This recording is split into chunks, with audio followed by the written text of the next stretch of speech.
Bonjour, bienvenue à ce message lumière de la famille Myriam. Je suis heureuse de te retrouver dans notre belle cour intérieure, ici en Belgique, à Jambes. Et c'est une joie de partager la parole dans un si beau décor. Aujourd'hui, dans l'Évangile, Jésus disait à ses disciples « Amen, amen, je vous le dis, si le grain de blé tombé en terre ne meurt pas, il reste seul. Mais s'il meurt, il porte beaucoup de fruits. Qui aime sa vie, la perd. Qui s'en détache en ce monde, la gardera pour la vie éternelle. Si quelqu'un veut me servir, qu'il me suive, et là où moi je suis, là aussi sera mon serviteur. Si quelqu'un me sert, mon Père l'honorera. » Cette parabole du grain de blé tombé en terre, elle ressemble un petit peu aux paraboles que Jésus nous a données précédemment sur le royaume de Dieu, qui est comparable à une graine de moutarde, à un trésor caché dans un champ. C'est une petite graine qui porte beaucoup de fruits. Mais ici, c'est un autre contexte. Jésus nous parle du grain de blé qui tombe en terre et qui meurt pour porter du fruit. On va un petit peu plus loin maintenant. Alors, on donne notre vie pour faire advenir le royaume. Ce royaume, c'est une semence, mais pour le faire advenir, la semence doit tomber en terre et mourir.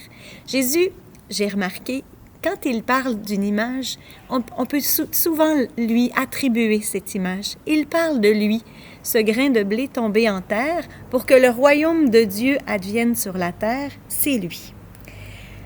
Et qu'est-ce qu'il va faire en donnant sa vie? Il va nous tracer une route et ses disciples, qui sont des serviteurs, si quelqu'un veut me servir, alors ces disciples qui sont des serviteurs prendront la même route que lui. Pas juste les apôtres d'il y a 2000 ans, nous aussi, chacun de nous, aujourd'hui, nous sommes invités à prendre la même route que Jésus.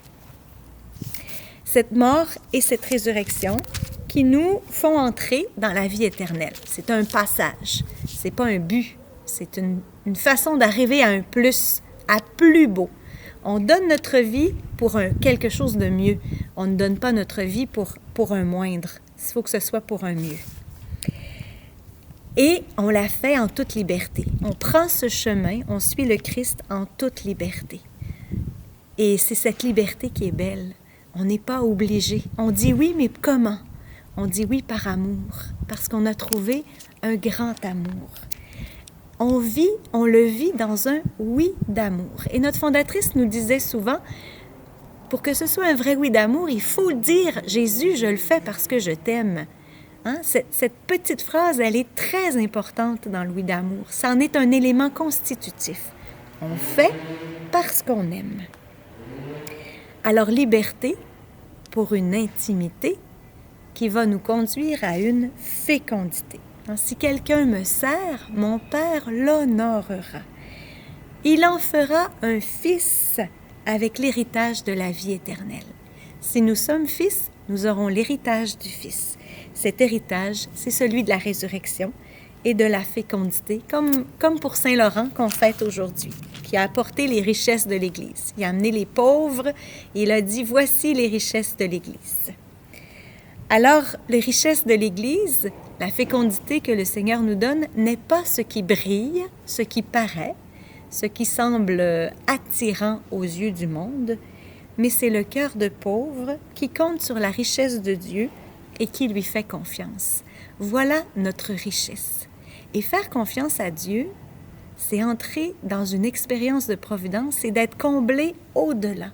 On arrive dans un plus grand, dans un plus beau, dans un au-delà. C'est ce que je te souhaite d'expérimenter vraiment. Et je trouve que ça vaut la peine. Et on est toujours surpris avec Jésus.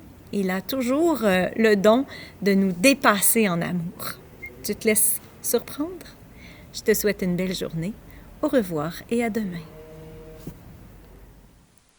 Jésus,